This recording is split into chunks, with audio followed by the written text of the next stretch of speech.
Speaker তার একটি unbiased attitude থাকা দরকার। তিনি পক্ষপাতিত্ব করছেন কেন?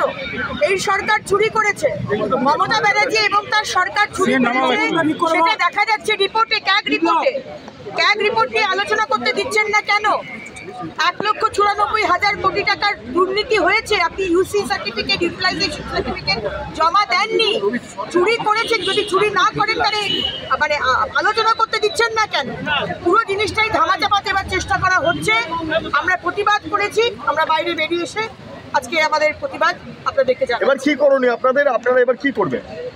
দেখুন, আজকে থেকে, গতকাল থেকে শুরু হয়েছে এবং আমরা সম্পূর্ণভাবে আজকে সরকারের যে দুর্নীতি, আজকে মহিলাদের উপর অত্যাচার, কালকেও আপনি জানেন দীঘাতে একজন মহিলা ট্যুরিস্টকে দুজন সংখ্যালঘু সম্প্রদায়ের মানুষ ধর্ষণ করেছে।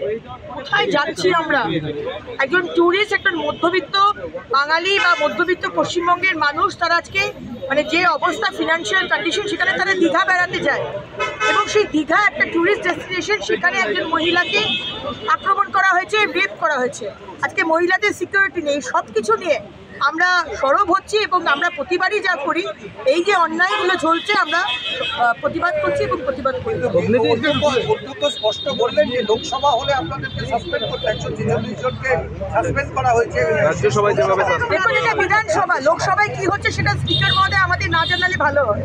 আমরা পশ্চিমবঙ্গে রয়েছি, বিধানসভা হচ্ছে বিরোধীদের, কথা বলতে দিচ্ছেন না কেন? আমাদের যে দাবি, এই সরকার চুরি করেছে, কারণ ক্যাগ রিপোর্টে হিসেব দিতে পারছি না, তাহলে অসুবিধাটা কোথায়? অধ্যক্ষ মহোদয়ের অসুবিধাটা কোথায়? উনি তো আনবায়াস অ্যাটিটিউড নেবেন, উনি পক্ষপাতিত্ব করছেন কেন? যদি আমাদের দাবি ভুল হয় তাহলে বলুন আলোচনা করতে, ভুল প্রমাণ করুক।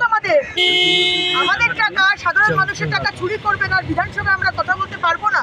আপনি ভয় দেখাবেন আমাদের সাসপেন্ড করবেন? করুন সাসপেন্ড। বাংলার মানুষ দেখুক যে এখানে কথা বলতে